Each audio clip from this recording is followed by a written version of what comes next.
of the whole matter.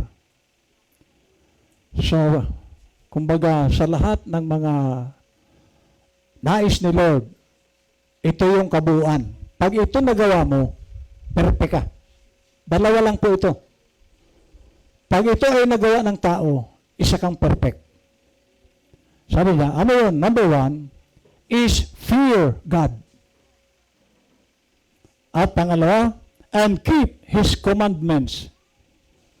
For this is the whole duty of man. Oh. Ang whole duty of man pala is fear God and keep His commandments. So sabi ko nga, bago yun, sa verse 14, pag ito ay hindi mo nagawa, sa 14 sabi niya, for God shall bring every work into judgment. So hahatulan po tayo ni Lord base doon sa ating mga ginawa. Kaya kung ikaw, wala kang ginagawa, may hatol po dyan. Ang ginagawa mo lang, maupo, may hatol po yan. Hindi po tayo tinawag ni Lord para maupo lang. Amen? So, for God shall bring every work into judgment. With every secret thing, pati po yung mga nakatago natin. Lahat po yan, wala pong lihim sa Diyos. Kung ikaw, maaring si pastor, hindi alam ang ginagawa mo, si Lord alam. Wala pong makakatago sa Panginoon. Whether it be good or whether it be evil, so masama man o mabuti, lahat po yan nakarecord sa Panginoon. Amen. Okay. Now, sabi po sa respect, 46. The conclusion of the whole matter is to fear God. Okay? And when you cannot have respect until you have fear, you've got to have fear of God. Solomon said also in Proverbs that the fear of God is the beginning of wisdom. The fear of God is the beginning of wisdom. Pag po tayo may takot sa Diyos, hindi mo gagawin magbisyo. Kasi templo po ito ng Panginoon. Kung may takot ka. Kaya meron pong nagsisigarilyo, wala pong takot sa Diyos yan. Kaya yan nagsisindi ng sigarilyo. Kaya yan umiinom. Wala po, kaya hindi po yan makakarating sa Panginoon. Bakit? Wala pong takot yan eh. Ang sabi dito, ang whole matter is to fear God. Kaya ulitin ko, hanggat ang tao ay patuloy na nagbibisyo, ang dahilan po niyan, wala pong takot sa Diyos yan. Kaya pag uwi niyan, halimbawa, dumalo dito, pag uwi niyan, sisindi uli na sigarilyo yan. Ba't sisindi pa? Pastor, wala nga pong takot yan. Nagkukunwari lang na Kristiyano yan. Hindi po yung Kristiyano. Ulitin ko, hindi po yung Kristiyano. Nagkukunwari lang. Dahil kung Kristiyano yan, iingatan niya ang templo ng Panginoon. Pero dahil walang takot, patuloy na ginagawa niyan. Ano pa? Pag may takot tayo sa Diyos, maglilingkod ka. Gagawin mo yung nararapat para kay Lord, kung may takot ka. Pero bakit maraming hindi naglilingkod sa Diyos ng tama? Kasi po wala pong takot yan. Kaya hindi po yan mapiperfect. Ano pa? Naalala ko po yung namatay nating kapatid. Kung nandito yun, lagi nung nandito nag-umaawit kay Lord. Pagdating sa bahay, umiiyak sa prayer. Sa edad na 9 years old, umiiyak sa prayer. Bakit? Kasi mahal niya ang Panginoon. Lagi siyang nananalangin. Siyam na taong gulang. Umiiyak sa Lord, sa prayer. Ay ikaw, nagagawa mo bang umiyak kay Lord? Pero yung bata, kaya ako'y naniniwala, kasama ni Lord ngayon yun sa 6 dimension. Pang-apat, Kung may takot ka sa Diyos, hindi ka magnanakaw sa Kanya. Bakit maraming nagnanakaw kay Lord? Hindi sila marunong matakot. Pati yung sa Panginoon, kinukuha nila, kasi ang dahilan, wala pong mga takot sa Diyos yan. Bali, napiperfect, walang takot sa Diyos. May mga taong, ang damot nila sa Panginoon, pinagdadamutan ng Diyos. Hello? Ngayon, paano ka papasok sa langit, magnanakaw ka, tapos ang damot-damot mo sa Panginoon? Pagdating na para sa Panginoon, ayaw na ayaw mo magbigay. Puro pang sarili. Pag may takot ang tao sa Diyos, ang prioridad niya, si Kristo. Amen. At mamahalin mo ang Panginoon. Now, dito po sa Exodus 34:14. Exodus 34:14. Pakiano nga dyan.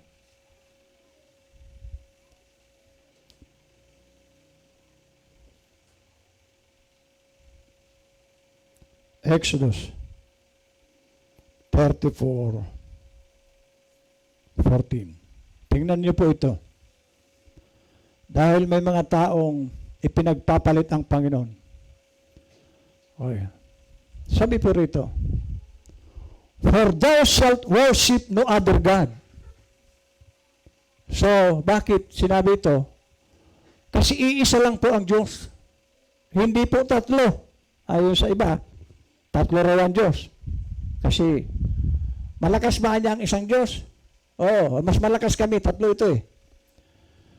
For thou shalt worship no other God, for the Lord, whose name is, anong pangalan ni Lord dyan? Ha? Whose name is jealous. Ang pangalan, tinatawag din pala si Lord na jealous God. Ano po ang ibig sabihin ng jealous o jealousy? Ang Diyos po siloso. Parang siyempre, halimbawa si Jackie, may ibang lalaking pinaglilingkuran tuwing pupunta dito, mas pinapakapi yung bisita, magsisilos ako. Di ba? Bakit ako magsisilos? Gusto ko, ako lang ang lalaki niya. Ganon din siya sa akin. Pag nakakita si Jackie ng may iba akong babae, magsisilos din. At ganon po si Lord. Kapag ka meron kang mas pinapahalagahan kaysa sa Panginoon, nagsisilos po ang Diyos. O, mas mahal mo ang sarili mo. Ha? Maghapon, cellphone. Hanggang gabi, cellphone. Pero ang lumuhod sa Panginoon, wala. Nagsisilos po si Lord niyan. Pero mo, maghapon, cellphone. Wala kang oras sa prayer. O, paano matutuwa sa iyong Diyos niyan? Puro ka pa, gadget. Ang dapat po sa naglilingkod talaga sa Diyos, prioridad mo si Lord. Number 1 sa iyo ang Panginoon. Kung meron kang paglalaanan ng oras ng mas malaki, si Lord. Kaya nga nakita nyo, meron tayong gawain sa Bulusan, meron tayo sa Ambunao, meron tayo sa Alaminos, meron tayo dito sa San Fabian, nagpasimula na naman. Bakit? Kasi prioridad ko po si Lord. Hindi ang pamilya ko. Ngayon kung ang prioridad mo, sarili mo, pamilya mo, hindi naman po masama yun. Pero kung hihigitan mo ang pagiging prioridad mo sa Panginoon kaysa sa pamilya mo, hindi ka karapat-dapat kay Lord. Dahil ang karapat-dapat kay Lord, ang prioridad niya, Panginoon. Dahil ang Diyos po yan. Biro mo, ginawa niya pang pangalan. For thou shalt worship no other God for the Lord. Whose name is jealous, is a jealous God. Siloso po ang Diyos. Ngayon, lalo dito sa Exodus 20. Sa Exodus 20, 10 Commandments po ito. Ano pa sabi dito sa 10 Commandments? Verse 5. Sabi niya, thou shalt not bow down thyself to them, Pag sinabing to them, ang tinutukoy po dito, rebulto, mga larawan, huwag ka anyang luluhod sa kanila. Okay? Nor serve them at maglilingkod. For I, the Lord thy God, am a jealous God. 10 Commandments po ito. Siloso siya. Kaya, kung ikaw ay sasamba, yuyukuran mo sila, paglingkuran mo sila, mga kapatid, siloso po ang Diyos. Mas inuuna mo, yung iba, pagising sa umaga, ang inuuna, kape. O, Diyos mo na yung kape. Sapagkat ang dapat mong unahin, si Lord. Amen? Entertain mo muna si Lord. Pagising mo, i-worship mo si Lord. Manalangin ka. Yung iba, pagising, hindi na nga nagmumog eh. Diretso na sa kusina, timplang kape. Wala, yun lang. Diretso sa trabaho. At marami pong ganyan. Paano ka ngayon mapiperfect yan? Wala ka naman takot sa Diyos. Ang mapiperfect lang dito mga kapatid, may takot sa Diyos. Okay. So, pangalawa, bukod sa takot, ang sabi po ng ating pinag-aaralan ay and keep or obey His commandments, for this is the whole duty of man. Now, ang tao pala, sa ayaw at sa gusto mo, meron kang duty. Pag sinabing duty, ito yung tungkulin mo araw-araw. Akala mo siguro, nagsisimba na ako, duty ko. Hindi po yan duty. Kaya tayo nagpunta rito to worship God.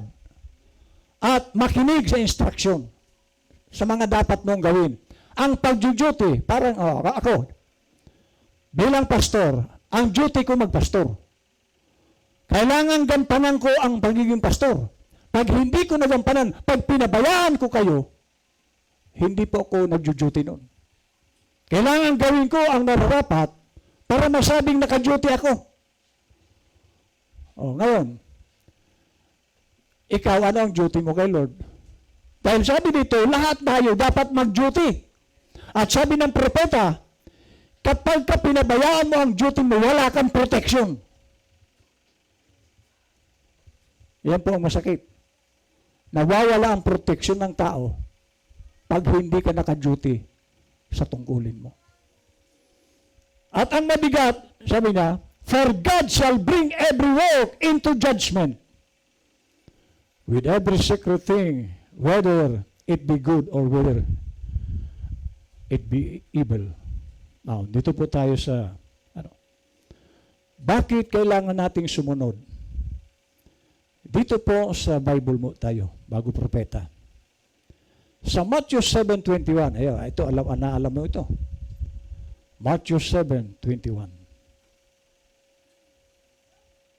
Sabi po na Lord, si Lord po may sabi nito. Not everyone that saith unto me, Lord, Lord, shall enter into the kingdom of heaven, but he that doeth the will of my Father which is in heaven. So, hindi raw lahat papasok sa kaharian.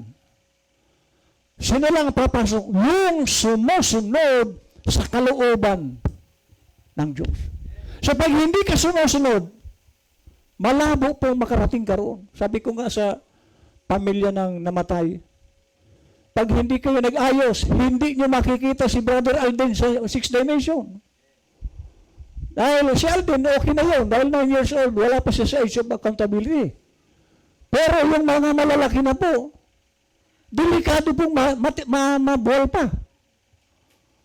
Ang dami pong sa Bible, naglilingkod sila sa Diyos, pero hindi po sila nakarating sa pangako ng Panginoon. Bakit? Kasi hindi sila sumunod. So tayo, kung hindi rin tayo susunod, hindi ka doon papasok. Tandaan niyo po yan. Pulpito po ito. At yun ang sabi ng Biblia. Dahil ang papasok lang, ulitin mo ba sa, not everyone that said unto me, Lord, Lord, tumatawag. Ang daming relihiyon na tumatawag kay Lord ng Lord. Pero sabi niya, not everyone that saith unto me, Lord, Lord, shall enter into the kingdom of heaven, but he that doeth the will of my Father which is in heaven. Yun lang gumagawa sa kalooban ng Diyos, mga kapatid. Kaya lagi ko po ito dinidig para hindi po masayang ang ating pagdadalo. Sayang po yung mga ilang taon na tayong naglilingkod sa Diyos pero hindi ka rin pala papasok noon. Kaya sabi ng propeta, maraming madidisappoint sa araw na yun. Asang-asa sila, sa langit sila papasok, pero hindi sila nakapasok. Bakit? Sapagkat hindi sila sumunod sa kalooban ng Diyos. Next, Luke 6. Wala pa po tayo sa propeta. Luke 6, verse 46. Ito, mabigat din po ito. Sabi ni Lord, pagpula po si Lord yan. 6:46. And why call ye me, Lord, Lord, and do not the things which I say? Ba't niyo ako tinatawag ng Panginoon? Hindi naman yung ginagawa sinasabi ko. So, anong ibig? Wala ka pong karapatang tawagin siyang Lord mo. Hindi mo naman siya Lord. Kasi kung Lord mo siya, ay sumusunod ka. Dahil pag sinabi pong Lord, follower ka. So, kung hindi ka naman sumusunod, hindi mo siya Panginoon. Iba ang Panginoon mo. Kung anong ginagawa mo, iyon ang Panginoon mo. Hindi si Lord. Hindi ko po ito salita. Bible po ito. Amen? Luke 10. Lipat po tayo sa 10. Verse 27. Ito, alam natin to. Ano po naman ang sabi dito ni Lord? Ito. And he answering said, Thou shalt love the Lord thy God with all thy heart, and with all thy soul, and with all thy strength, and with all thy mind, and thy neighbor as thyself. Ano po ang sabi ng Panginoon? At pagsagot niya sinabi, iibigin mo ang Panginoon mong Diyos ng buong puso, buong kaluluwa, buong lakas, buong pag-iisip, at ibigin mo ang iyong kapwa katulad ng pag-ibig mo sa iyong sarili.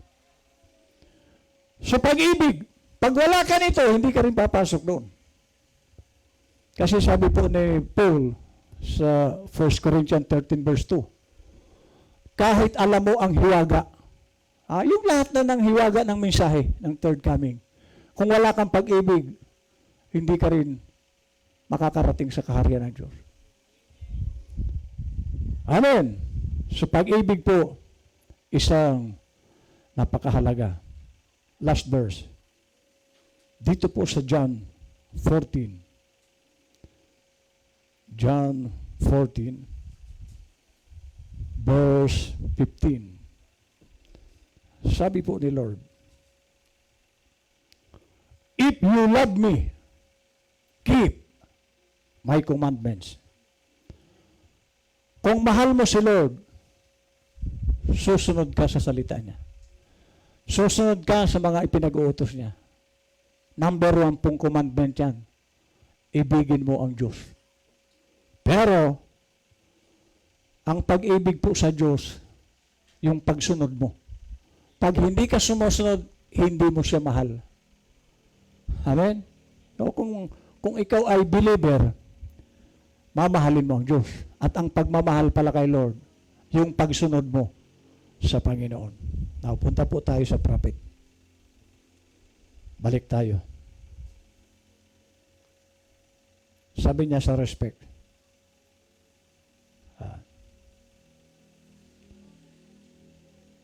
Now that don't mean that you're afraid of him. So, yung ibang klaseng takot po ito. Hindi yung para ka nakakita ng multo. Hindi po yung hinigaan ng patay, takot kang matulog doon. Meron bang ganon? Alam ba, tinutulugan ni Aldin. Dati, takot kang matulog doon. Ibang klaseng takot yan. Yung takot sa Diyos, ganito, sabi niya.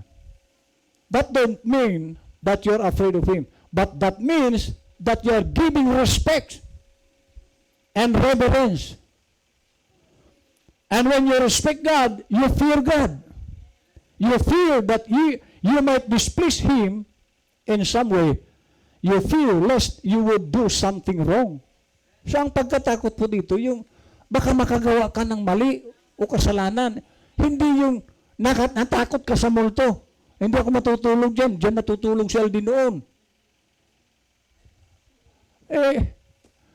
Si Aldin, mga kapatid, hindi po yan magpapakita dyan sa inyo, magpaparamdam. Kung meron mang magparamdam dyan, si Satanas yan. Palayasin nyo. Kung si Aldin pala yan, salamat, nandito pala si Aldin. Magpasalamat ka kung si Aldin nga yan. Hindi po si Aldin kasi sabi sa Lazarus and the rich man, sabi ni Abraham, yung mga nandito hindi makapunta dyan, yung mga nandyan hindi rin makapunta rito. Hindi na po si Aldin aalis sa 6th dimension. Doon na siya permanente. Paano yung pupunta doon sa bahay nyo? Ang pupunta doon si Satanas, hindi si Aldin. Sabi niya, the invisible union of the bride of Christ. 2:06. Life is a sacred thing. Ano raw ang buhay? Ang buhay daw ay isang sagradong bagay. Yeah. Okay. And it's recorded in a book. So lahat ng buhay, naka-record po yan. Kaya, kung ang mga kamag-anak mo, kung hindi ka kilala, si Lord kilala ka. At mayroong aklat na pinaglagyan ng pangalan mo. Kaya lang, anong aklat yung pinaglagyan niya sa'yo? Kasi mayroon pong isang aklat na lahat ng tao naka-record. Pero mayroong isang aklat na ang naka-record lang doon, yung tagalangit.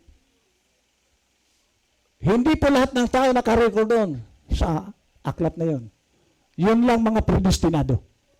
So sabi niya, and it's recorded in a book. God is the author of life. Sino raw? So si Lord lang po ang may likha ng buhay. Siya ang nag-create sa atin. Wala pong iba. Our natural life here, we have, is just a perversion. Ano raw ang buhay natin sa lupa? Perversion. Bakit perversion? Kasi hindi po yan ang dapat nating kapanganakan. Sex birth, hindi po yan dapat. Dapat spoken word. Tulad ni Adan, si Adan po hindi dumaan sa tiyan ng nanay. Si Adan hindi dumaan sa sex. At dapat iyon ang ating kapanganakan. Pero na-pervert ito dahil nadaya si Eva.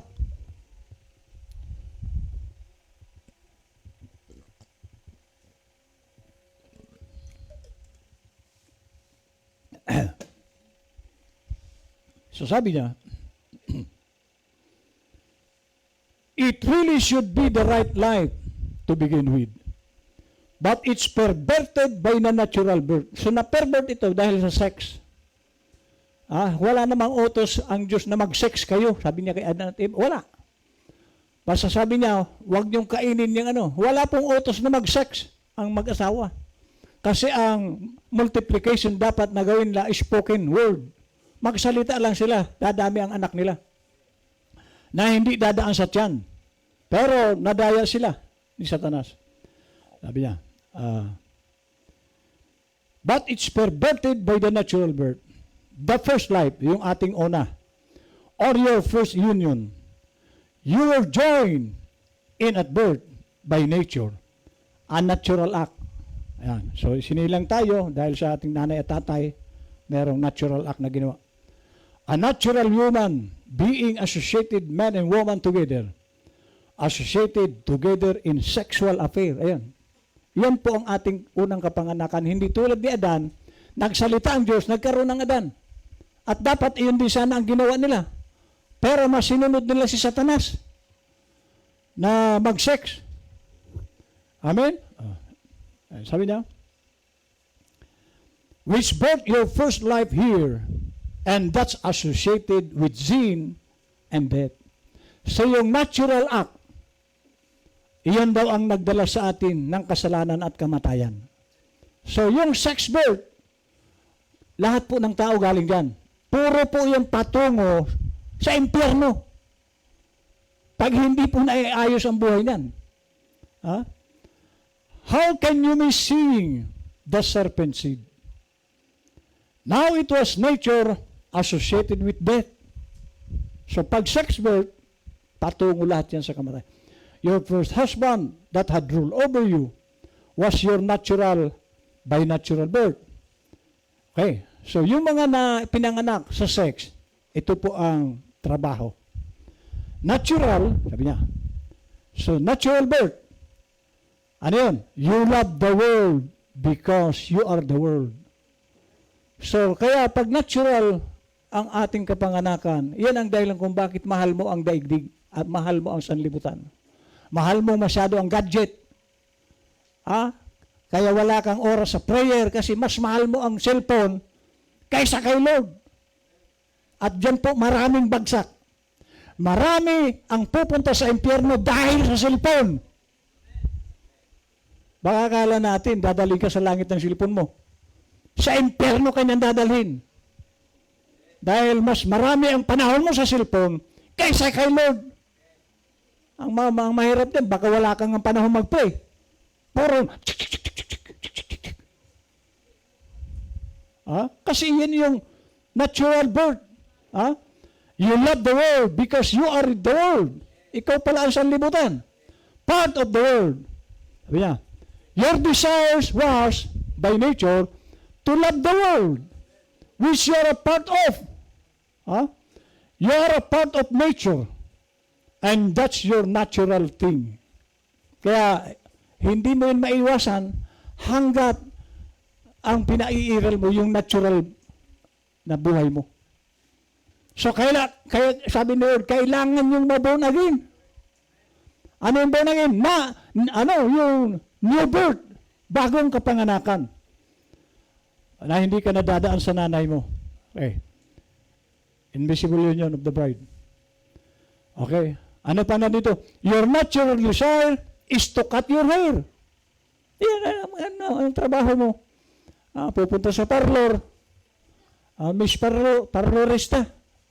Pakibawas mo nga itong buhok ko. Pakikulay na rin ha. At pinturahan mo na rin mukha ko. Kasi part of the world yan. Yan ang desire. Okay, sabi niya. Your natural desire is to wear shorts, paint your face. Your natural desire is to be intellectual, smart man, know something better than the other. So yan po ang nais natin, hindi tayo nagpapatalo. Gusto natin, mas marunong tayo, mas magaling tayo sa iba. Ay sa Panginoon po, pababaan. Amen? Pero sa sanlibutan, gusto niya siya yung mataas. Tingnan mo sa politika, lahat gusto maging presidente. Lahat gusto maging gobernador. Para mas mataas siya doon sa ordinaryo. Kay Satan po yan. Politics is of the devil, sabi ng prophet. Sabi yan.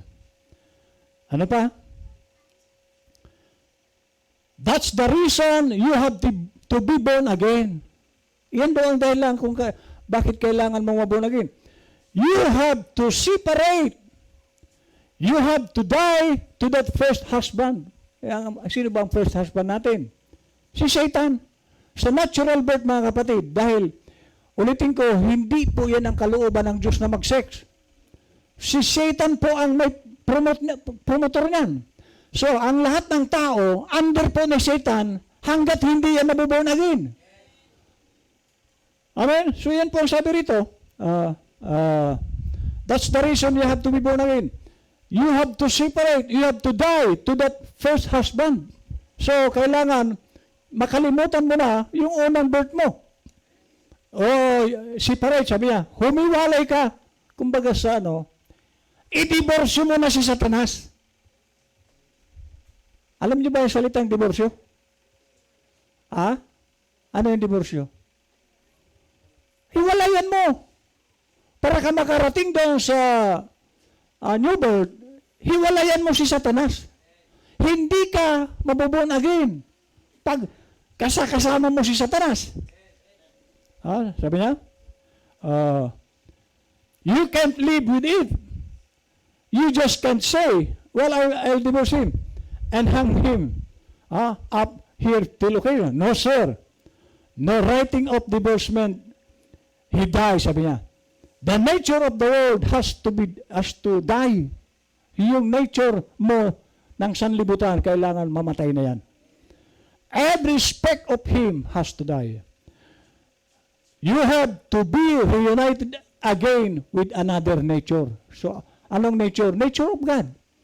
Mula sa nature ni Satan, hiwalayan mo na yun, lilipat ka ng bagong nature ng Panginoon. Okay? Now, your old book is gone. Ano yung unang aklat natin? Yung nature natin, na sanlibutan, buburahin na with your old union. Now, your name in your has been transferred. Oh, ano sabi niya? Yung daw pangalan mo na nakasulat doon sa na dating aklat na kinasusulatan, kailangan mailipat.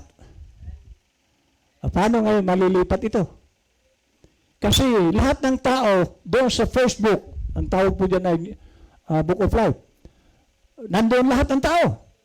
Pero dito sa second book, ano yun? Lamb's Book of Life.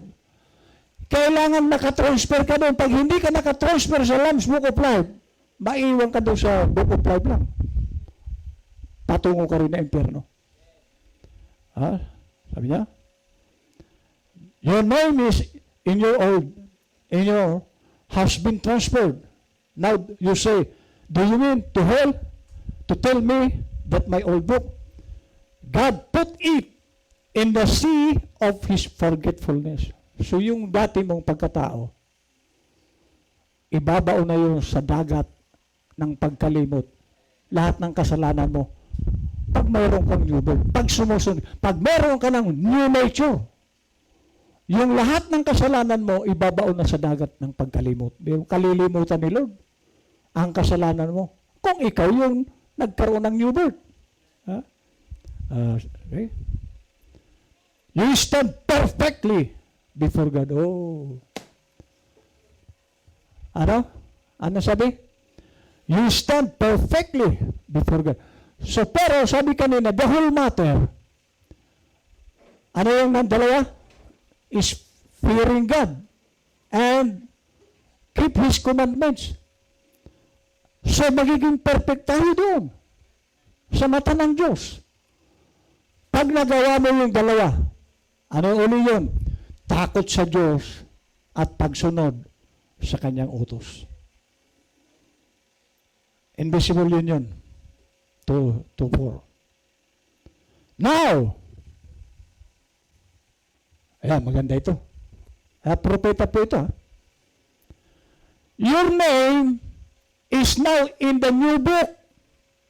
Nasa na? Na-transfer, ano? Not the book of life. Wala na doon sa book of life. But the Lamb's Book of Life. Doon matatransfer yung mga ligtas. Pero kung hindi ka na-transfer doon, malabo pong maligtas ka. What the Lamb redeemed? Yung mga tinubos ng kordero. Ang mga tinubos lang pala ng kordero ang nakasulat sa Lamb's Book of Life. Not the old book of your natural union, but your new bride. Hallelujah. Your name, your new life is in the Lamb's Book of Life. Your marriage certificate, may marriage certificate pala. May kasalan kasi. Kailangan kasi, pero hindi po ito natural. Ang kasalan na ito, kasal po, kasi noon, tayo po yung nobya. Lalaki man o babae, ang tawag sa believer, nobya. Pero, itong panahon na ito, hindi na po tayo nobya. Ano na tayo? Wife na. Ngayon, tingnan niyo po ang pagkakaiba ng wife sa son and daughter. Ang son and daughter, habang maliliit pa po yan, kasama ng tatay at nanay. Pero pag nag-asawa na yan, ay maaring magdesisyon yan na na pumuntang Amerika. Tama? So, pero yung asawa, kung saan yan, magkasama yan. O, kami ni Jackie, ewan ko kung iwanan ako yan. Pero, sa mag-asawa, hindi po yan pwedeng maglayo. Mag-asawa yan eh. Pero ang anak at babae man ang lalaki, pag naisipan niya mag-abroad, maiiwan yung magulang. Pero, sa lalaki naman, siyempre pag nag-abroad si Jackie, puntang Amerika, sasama ako niyan. Tulad ko rin, kung mapunta ako ng Spain, sasama ko rin yan. Magkasama lagi ang husband and wife. Amen? Oh. Sabi niya,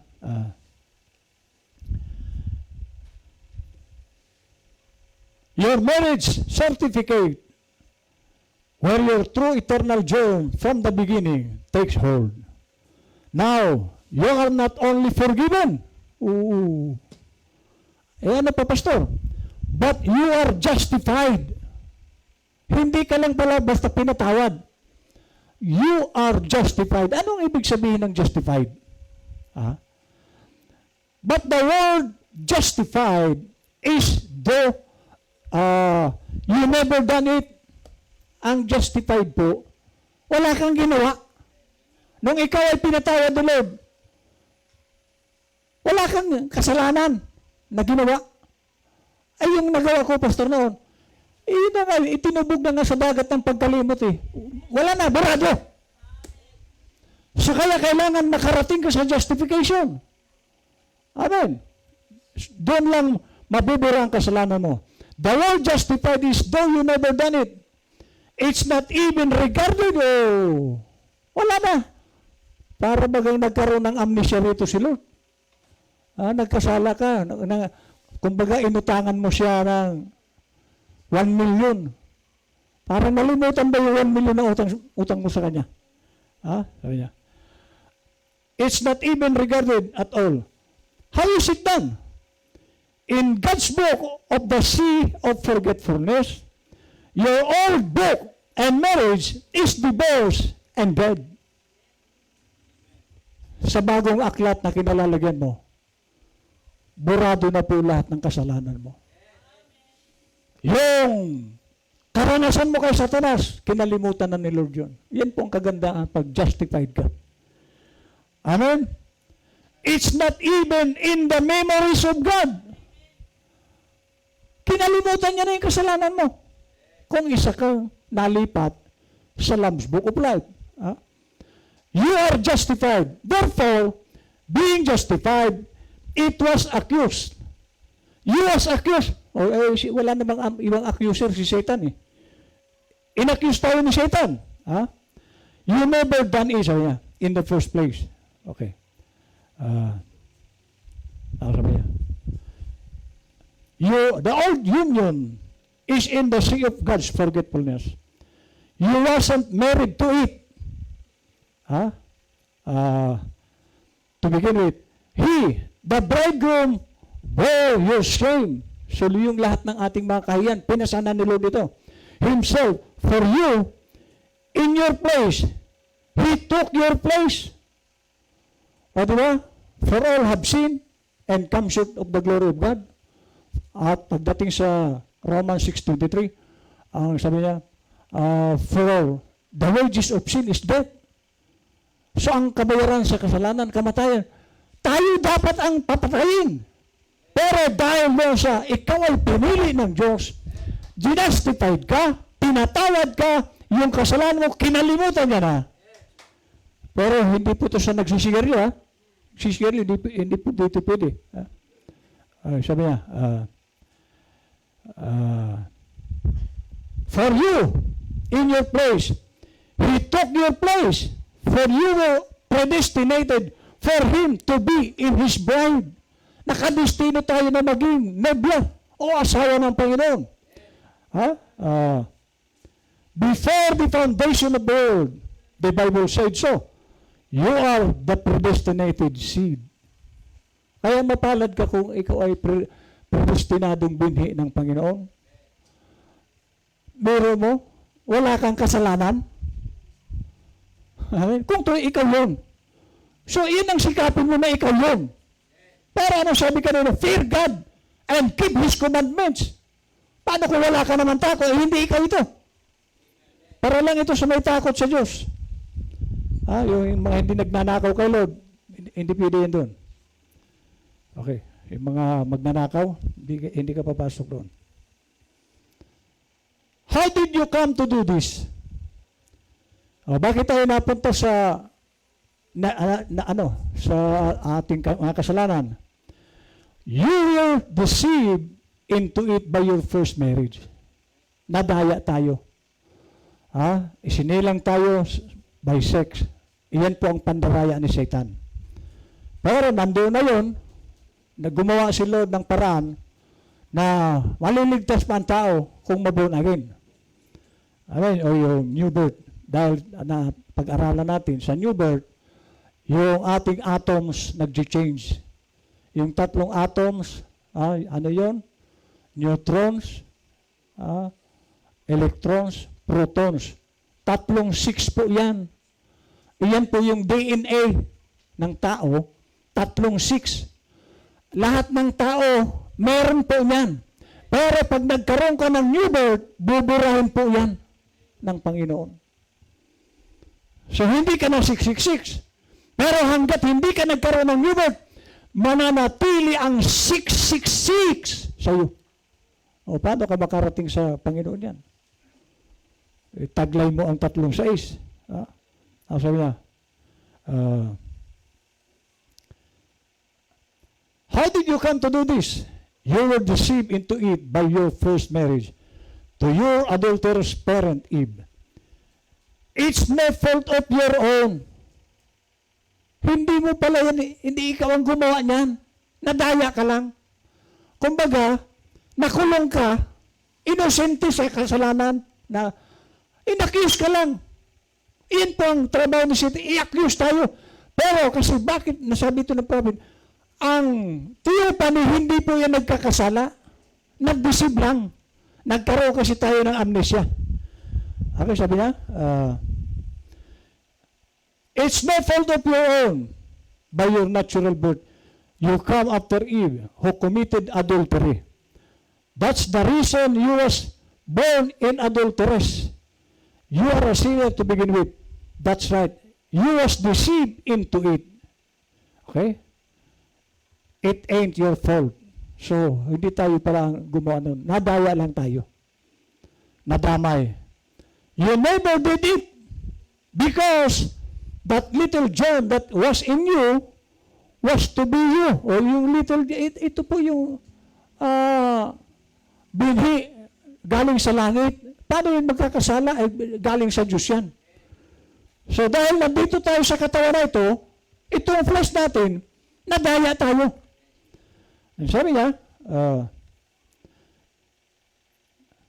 you never did it because that little germ that was in you was to be you before the foundation of the world. God put your name in the Lamb's Book of Life. Ang pangalan ko pala sa Lamb's Book of Life, hindi pa ko tao, nandoon na. Kumusta ka? Kasi ang mga predestinado, hindi ka pa sinilang na isulat na ni Lord yung pangalan mo. Kaya mapalad ka. Kung ikaw ito. Now, last. Now, souls that are in prison. Now, the soul of man is not the body of man. Ito po, pinaliwanag ko ito sa patay. Si Alden, sabi ko, wala na dito. Ang nandito itong, kasi kaya ka umiiyak, kasi baka ang akala mo, si Alden pa rin yun, na nandun sa kabaong. Kaya mo iniiyakan. Wala na doon si Alden. Ang nandoon na lang, iyon yung sinabi sa Genesis chapter 3, verse 9, na ang tao ay mula sa alabok, babalik din sa alabok. So si Alden, papuntang alabok na yung nandoon sa kabaong. Magiging lupa na yun. Pero ang tunay na Alden, nandun yun sa Panginoon. Nagsasaya siya. Kaya nga kung ikaw malungkot, parang pinipigilan mo yung saya ni Alden. Di ba? Si Alden masaya, ikaw malungkot. Si Alden po nagsasaya ngayon.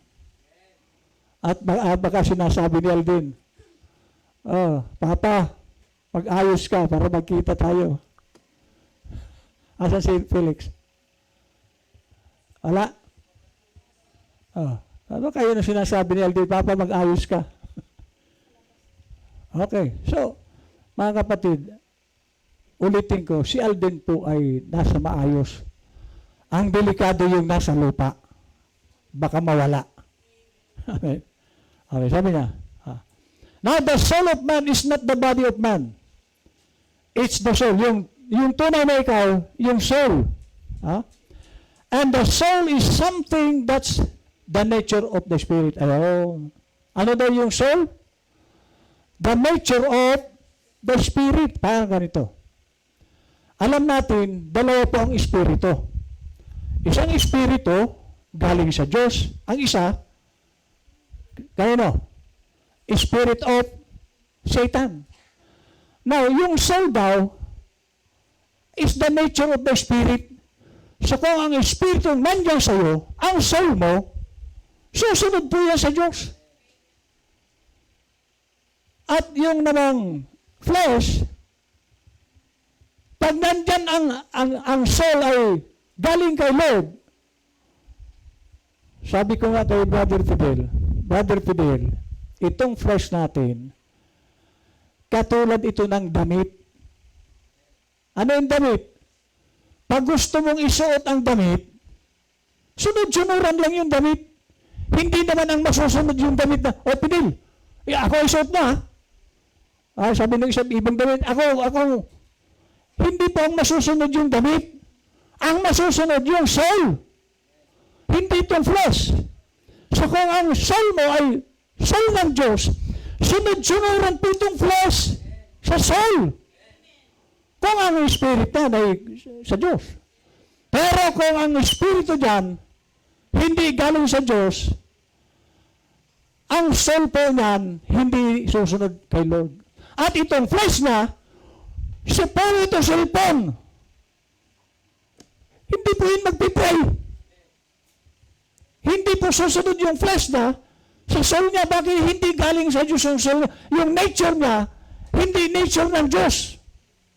Pero kung nature ng Diyos yung soul, nature ng Espiritu, mananalangin po yan, maglilingkod yan sa Diyos. Lahat ng nais ng Diyos, iyon ang gagawin niya. Nagawa ni Brother Alden, 9 years old, umiiyak sa prayer. Ikaw hindi mo magawa, laki-laki mo na. At ang mabigat niyan, yung espiritu ng demonyo ang sinusunod mo, sabi ng demonyo, magsindi ka na ng sigarilyo. Ayun ang boss mo kasi. Sunod-sunuran ka doon. O pagkatapos, sasabihin mo, si Lord ang Panginoon mo. Malabo po yun. Dahil kung si Lord ang Lord mo, susunod ka doon sa nais ng Espiritu ng Diyos. Yung soul mo, sunod-sunuran po yan. Lalo na itong flesh. Pag ang soul, tagasunod ni Lord yan. Damit lang naman ito. Yung damit, kung kailan mo siya gustong gamitin, sumusunod lang ang damit. Ano mawawala ng damit? Kundi sumunod dyan nasa loob niya.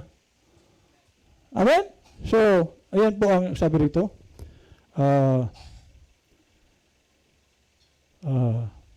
When he said, we are dead, the scripture plainly tells us that we are dead and our lives are hid in God through Christ, sealed there by the Holy Spirit.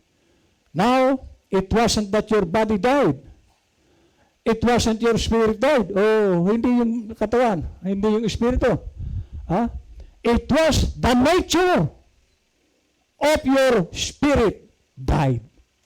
So kung dati mong nature, yung spiritong nandyan sa iyo, worldly, mamamatay na po yun. Papalitan nyo ng espiritu ng Panginoon, ang nature po nun ay follower. Okay? It was, okay, the nature of your spirit died. See, the nature, which is the soul, the nature of your soul is God, if you are born again. If it is not, it's of the world. At makikita ang sanlibutan sa iyo. Puro ka pansarili, puro ka pangmundo. Wala kang panahon sa Diyos para manalangin. Ha? Okay, sabi niya? The nature of your soul is God. If you are born again. If it's not, it is of the world. Anything that begins has to end. So therefore, the only way that you can have eternal life is to have a life that never did begin. Oh. So ito ang ating buhay sa lupa. May beginning tayo. Ako, ang beginning ko po, July 9, 1950. Wala pong eternal doon sa buhay ko sa lupa. Ang buhay eternal ko, yung pangalawang kapanganakan ko. Yan po sabi ng propeta. Okay? It's not of the world. Anything that begins has to end. So therefore, the only way that you can have eternal life is to have a life that never did begin. Ano yung walang pasimula? Yung ating theophany. And then your life did begin when you were born. When God breathed the breath of life into your nostrils and you became a living soul, then you begin then. So yun po ang ating dapat na ang Son of David, buhay po ito. Huwag na tayong katulad ng araw, para tayo, anong panagkaiba mo sa ibang relihiyon? Wala namang pagbabago. Basta lang dumalo, wala ka nagagawa kay Lord. Kasi iyan ang nature mo, pang sanlibutan. Amen? So, dito sa Son of David, dapat ang nature natin, nature ng Diyos. Amen? So, si Sister, i-pray din natin. Pakialalay nyo nga si Maria Rosario.